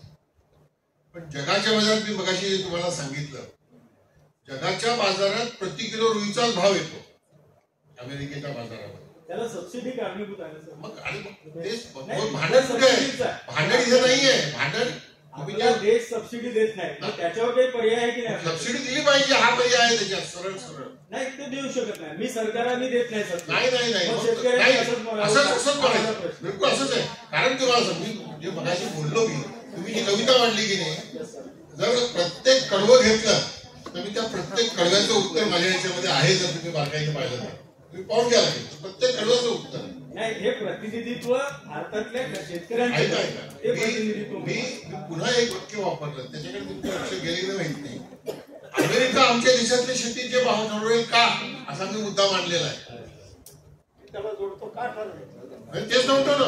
आणि तो जर ठरवणार असेल तर आमच्या देशाच्या प्रधानमंत्र्यांची गरज काय, असं बोललोय मी. आणि मी तुम्हाला हेही सांगतो, मी ते सांगितलं आहे की मागच्या वर्षी जगाच्या बाजारात 12,000 रुपये क्विंटल आपल्याला भाव मिळण्याचं कारण असं आहे की $1.70 हा 1 पौंड रुईचा भाव जगाच्या बाजारात मिळाला, म्हणून ते मिळाले. तुम्ही ते ठेवा ना, तुम्हाला काही रुईची गाठ वगैरे बांधायची गरज नाहीये, पण ते भाव ठरवणं तुमच्या अधिकारच नाहीये ना. आणि आज जर तिथे 95 सेंट भाव झाला असेल तर तुम्हाला कसा काय 12,000 रुपये क्विंटल भाव मिळणार आहे? आपण जे हल्दीराम भुजियावाल्याचं उदाहरण देतो की नाही, ते सुद्धा बरोबर नाहीये. हल्दीराम भुजियावाला टर्नओव्हर किती करतो आणि तुमचा माझा 10 एकरातला, 5 एकरातला, 20 एकरातला टर्नओव्हर किती आहे, अशी तुलना करणं चुकीचं असं माझं मत आहे. दुसरं अजून एक सांगतो मी तुम्हाला, हे जे म्हटलं जातं ना की शेतकऱ्याला त्याच्या शेतीमालाचा भाव ठरवण्याचा अधिकार नाही, ही पुढारीपणाची भाषा झाली शेतकऱ्यांना भडकवण्याकरता. मला तुम्ही सांगा, कोणी सांगितलं की तुम्हाला भाव ठरवण्याचा अधिकार नाही? तुम्ही तुमच्या कापसाचा भाव 20,000 रुपये क्विंटल ठरवा, बाजारात घेऊन या. नाही खपला 20,000 रुपये क्विंटल तर घरी परत घेऊन जा.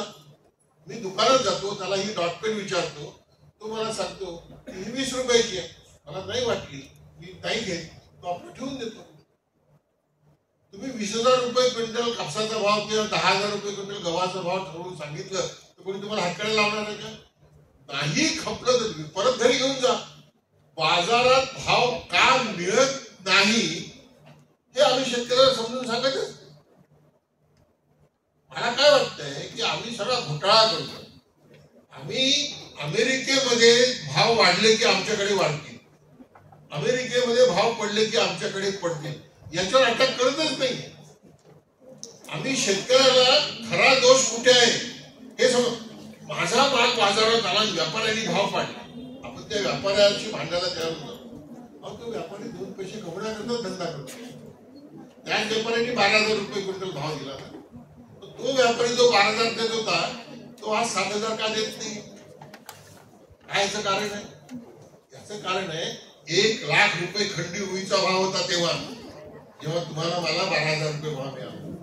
आज रुईचा खंडीचा भाव आहे 58,000 60,000 रुपये. मध्ये तो 62,000वर गेला, थोडे सरकीचे भाव वाढले म्हणून कापसाचे भाव वाढले होते, आता ते पुन्हा उतरले, पुन्हा भाव उतरले. माझा मुद्दा तोच आहे की कापसाला भाव मिळाला पाहिजे, ही मागणी योग्य आहे का? बिलकुल बरोबर योग्य आहे. आणि जर देता येत नसेल तर सबसिडी मिळाली पाहिजे. अमेरिकेचा तुम्हाला किती अजूनही सांगू, तुम्ही एवढा अभ्यास करता ना, अहो आज अमेरिकेच्या बाजारातला कापसाचा भाव 1994 मध्ये जो अमेरिकेच्या बाजारात कापसाचा भाव होता त्याच्यापेक्षा कमी आहे. किती लोकांना हे माहिती आहे? आणि मग इतका कमी भाव असूनही तो जगतो कसा आहे? तर त्याला $4.6 बिलियन सबसिडी आहे, म्हणजे जवळपास 32,000 ते 40,000 कोटी रुपयाची सबसिडी आहे अमेरिकेच्या फक्त कापूस पिकवणाऱ्या शेतकऱ्यांची. आम्हाला का देत नाही सबसिडी? का सांगतो आमच्याजवळ पैसे नाहीये. मग वेतन आयोगाला द्यायला पैसे कुठे येतात? आमदार खासदारांचं वेतन वाढवायला पैसे कुठे येतात? हे सगळे एवढे रस्ते बांधायला पैसे कुठे येतात? आणि शेतकऱ्याला शेतमजुराला द्यायला पैसे नाही. भाऊ आपण काय करतोय? आपण सगळं अर्धवट सांगतो. मी जे मगाशी म्हटलं ना ही सत्यता आहे जी आता यांनी सुद्धा सांगितली सरांनी. जीवनावश्यक वस्तू सगळ्यांना स्वस्त पाहिजे. तुम्ही आणि मी सुद्धा जेव्हा बाजारात विकत घ्यायला जातो ना, आपली भावना काय असते? मला खाद्यतेल स्वस्त मिळालं, ठीक आहे. जेव्हा मी सोयाबीन विकायला जातो तेव्हा माझी भावना असते मला सोयाबीनला भाव मिळाला. आणि या मानसिकतेचा फायदा हे सगळेजण घेतात मार्केट इकॉनॉमी. म्हणून मला काय वाटतं सर की शेतीमध्ये तुम्ही उद्योगपतींशी तुलना करून जीवन नाही मिळू शकत. कारण तुमच्याकडे एक सिलिंग आणलं 54 एकराचं, तुम्हाला पहिलेच तर त्यांनी लहान करून टाकलं. तरी भांडलो का आपण त्याच्याकरता की आम्हाला 54 एकराचा सिलिंग आणि टाटा बिर्लाला का नाही बाबा? म्हणून भाऊसाहेब माझं मत आहे की तुम्ही याचा फार बारकाईने अभ्यास करायला पाहिजे. म्हणून मी नेहमी उदाहरण देतो की चालवेल त्याची कसेल त्याची जमीन, चालवेल त्याची मशीन का नाही बाबा? मग कापड गिरणीमध्ये एका लूपवर 3 मजूर काम करतात 8-8 तास. त्या एका लूपवरनं मिळालेला नफा त्या 3 मजुरांमध्ये जर वाटला असता तर टाटा बिर्ला पैदाच झाले नसते. आपण पण याच्याकडे नाही भांडत. आपण उगाच आपसात भांडतो आणि खरं लोक कुठे आहे म्हणून त्या चौधरी चरण सिंगाचं एक वाक्य सांगतो थांबतो. त्यांनी शेतकऱ्यांचं पॉलिटिकल प्रबोधन कसं केलं होतं? तो म्हणाला होता, एक किसान तू तेरी एक जमीन हात पर रख और दुसरी नजर दिल्ली पर. ठीक आहे, इथे एक निर्णय झाला तर तू मेला. आज चौधरी चरण सिंग जिवंत असते ना तर ते काय म्हणाले असते, एक किसान तू तेरी एक नजर हात पर रख और दूसरी नजर अमेरिका की राजधानी वॉशिंगटन और विश्व व्यापार संघटना की राजधानी जिनेवा पर. हो सर, तुम्हाला जर मी असं म्हटलं की आज 83 रुपयाचा डॉलर झाला नसता जे काही भाव आज मिळतात आहे ना तेही भाव मिळाले नसते. रुपयाचं अवमूल्यन शेतकऱ्यांना फायदा करतोय की नाही? हेच मोदी रुपयाच्या अवमूल्यनाचा विरोध करत होते. हे सत्तेत आले तेव्हा 62 रुपयाचा डॉलर होता, आज 83 रुपयाचा डॉलर आहे. तेव्हा मनमोहन सिंगांना नाव ठेवायचे.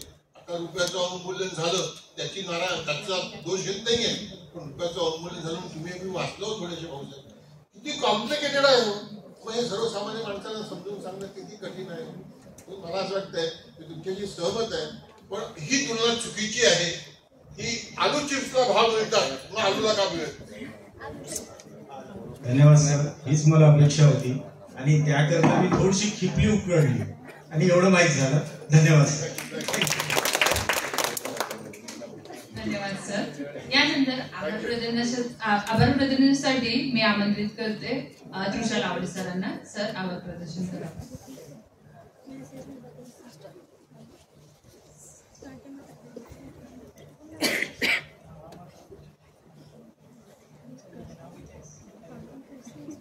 धन्यवाद मॅम. उपस्थित सगळ्यांना माझा मनपूर्वक नमस्कार. आणि आतापर्यंत जी विचारांची मेजवानी आणि सखोल विचारसरणी चालू होती त्या व्यक्ती, परिस्थिती, मनस्थिती या मातीच्या कणापासून दुर्बललेले आपले सगळे विचार आपण सगळे जणांनी श्रवण केले आणि नक्कीच आपल्या टाळ्याच्या कडकडाप्रमाणे आपल्या विचारांचा गडगडाट सुद्धा या विचार मंचाच्या बाहेर सुद्धा उपस्थित होईल आणि आपल्या कृतीमध्ये येईल अशी अपेक्षा बाळगतो. विदर्भ अर्थशास्त्र परिषद व सरदार पटेल महाविद्यालय चंद्रपूर यांच्या समन्वयाने एक दिवसीय परिसंवाद कार्यक्रम आपल्या सरदार पटेल महाविद्यालयामध्ये आयोजित करण्यात आलेला आहे. याच कार्यक्रमामध्ये आपल्या कार्यक्रमाचे मुख्य अध्यक्ष आदरणीय उत्कृष्ट प्राचार्य डॉक्टर PM काटकर सर यांनी वेळोवेळी आणि क्षणाचाही विलंब न करता आम्हाला मदतीचं सहकार्य केलं आणि आजच्या कार्यक्रमाचा अध्यक्षस्थान भूषवून कार्यक्रमाची शोभा वाढविली. त्याबद्दल मी आणि सरदार पटेल महाविद्यालय आणि अर्थशास्त्र विभाग प्रमुखांतर्फे मी मनपूर्वक आभार मानतो. सोबतच आजच्या एक दिवसीय परिसंवादाच्या कार्यक्रमाला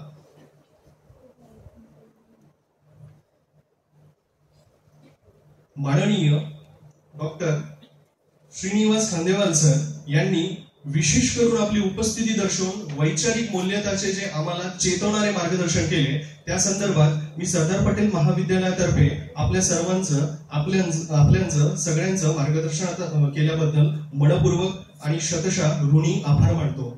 सोबतच आजच्या कार्यक्रमाला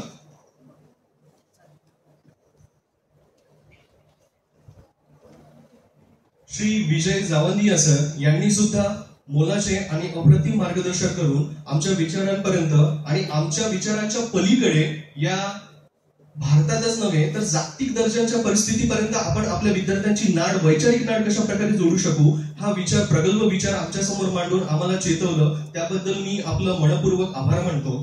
सोबतच प्रमुख अतिथी स्वागत म्हणून माननीय डॉक्टर करमसिंग राजपूत सरांनी आपले चेतवणारे मार्गदर्शन करून आजच्या कार्यक्रमाला प्रज्वलित केलं. त्याबद्दल मी त्यांचं मनपूर्वक आभार मानतो. परिषदेचे कार्याध्यक्ष म्हणून माननीय डॉक्टर H. हुद्दा सर यांनी जे मार्मिकता आणि विचार प्रदर्शन केलं आणि विचारांची ठेवण केली, मला अगदी रसाळ भाषेमध्ये सुद्धा समजणार आणि आमच्या विद्यार्थ्यांना समजणार अशा प्रकारचं त्यांचं कथन होतं. त्याबद्दल मी महाविद्यालयातर्फे आणि अर्थशास्त्र विभागांतर्फे आपलं मनपूर्वक आभार मानतो. सोबतच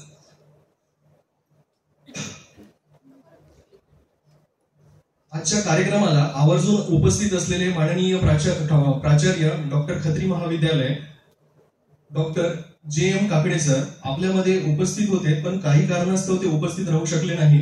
आणि अर्जंट कामामुळे ते निघून गेले, परंतु त्यांनी आपली मार्मिक उपस्थितता वैचारिक दृष्टिकोनातून सुद्धा उपस्थितता दर्शवली. त्याबद्दल मी त्यांचं मनपूर्वक आभार मानतो. आणि आजच्या कार्यक्रमाला doctor Yogesh Dudhpachare sir, doctor Sanjay Kothari sir, त्याचसोबतच माननीय डॉक्टर विठ्ठल घिनविणे सर यांनी काही कारणास्तव आपल्यामध्ये उपस्थित नाही राहू शकले, परंतु तरी सुद्धा त्यांनी वेळोवेळी जे सहकार्य आणि मदतीचं सहकार्य आम्हाला दर्शवलेलं होतं त्याबद्दल मी महाविद्यालयातर्फे त्यांचं मनपूर्वक आभार मानतो. परिषदेचे कार्याध्यक्ष माननीय डॉक्टर HM हुद्दार सर यांचं सुद्धा आपल्या समोर मनपूर्वक आभार मानतो की जेणेकरून त्यांनी आम्हाला ज्या वैचारिक मूल्य मार्गदर्शनाची जोपासना दिलेली आहे त्या संदर्भात मनपूर्वक आणि ऋणामध्ये राहू असं त्यांचं मनपूर्वक आभार मानतो. आणि आतापर्यंत कार्यक्रमामध्ये उपस्थित माननीय सरदार पटेल महाविद्यालयाचे उपप्राचार्य माधव शेट्टीवर सर यांनी सुद्धा कार्यक्रमात आपली उपस्थिती दर्शवून कार्यक्रमाला शोभा वाढविली, त्याबद्दल सुद्धा मी त्यांचा आभार मानतो. आणि या कार्यक्रमाला उत्तमरित्या आणि सुलेखित पद्धतीने, नियोजित पद्धतीने आणि विकेंद्रित पद्धतीने विद्यार्थ्यांचा सहभाग, मार्गदर्शकांचा सहभाग आणि प्राध्यापक वर्गांचा सहभाग घेऊन उत्तम पद्धतीने, सुनियोजित पद्धतीने आपल्यासमोर सादरीकरणाचे 4 ते 6 दिवसांपासून धावपळ करणाऱ्या आपल्या सरदार पटेल महाविद्यालयाचे अर्थशास्त्र विभाग प्रमुख माननीय डॉक्टर शरयू पोतनूरवार मॅडम यांचं मी मनापासून आभार मानतो for giving us a good opportunity and show for the ability on every destinations and point of viewers. म्हणून मनापासून आम्ही सर्व प्राध्यापक वर्ग आपला मनापासून आभार मानतो. आणि या कार्यक्रमाला संगणकीय सहाय्य करणारे माननीय संतोष शिंदे सर यांचं सुद्धा मनापासून आभार मानतो. आणि सगळ्याच कार्यक्रमांमध्ये मनापासून आभार मानण्याचा हा एक आभार असतो, परंतु या कार्यक्रमामध्ये आपल्या विचारांची मेजवानी ऐकण्यासाठी दूरवरून आलेले मार्गदर्शक, प्राध्यापक वर्ग, तसेच वेगवेगळे प्राध्यापक वर्ग, रिसर्च स्टुडंट्स या सगळ्यांचं सुद्धा मी मनपूर्वक आभार मानतो, कारण की यांच्याशिवाय सुद्धा या कार्यक्रमाला जी सुगंधाची शोभा आलेली आहे त्यासाठी आपण एवढा दूरचा प्रवास करून या कार्यक्रमाची शोभा वाढविली, त्यासाठी मी मनपूर्वक आपलं आभार मानतो. त्यासोबतच अहेरीवरून, राजुऱ्यावरून आणि चिमूरवरून सुद्धा या कार्यक्रमाला विशेष करून आपल्या विचार वाढवण्यासाठी, या कार्यक्रमाचं श्रवण करण्यासाठी आपण ज्येष्ठ वर्ग सुद्धा उपस्थित राहिला आणि एवढा उष्म दिवसांचा प्रवास सुद्धा सहन करून या कार्यक्रमाला आपले उपस्थिती दर्शवली, त्याबद्दल मी आपल्या सगळ्यांचं मनपूर्वक आभार मानतो.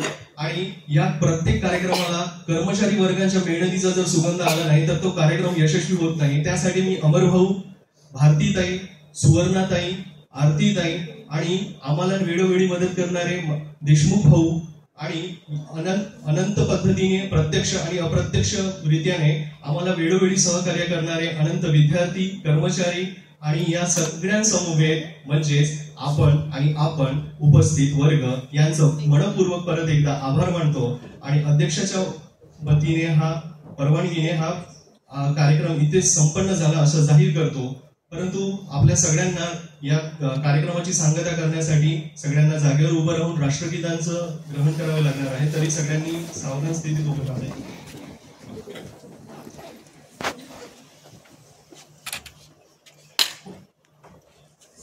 एक साथ राष्ट्रगीत शुरू करेंगे. शुरू कर. अधिनायक जय हे भारत भाग्य विधाता, पंजाब सिंध गुजरात मराठा द्राविड उत्कल बंग, विंध्य हिमाचल यमुना गंगा उच्चल जलधि तरंग, तव शुभ नामे जागे, तव शुभ आशीष मागे, गाये तव जय गाथा, जन गण मंगलदायक जय हे भारत भाग्य विधाता, जय हे जय हे जय हे जय जय जय जय हे. भारत माता की जय.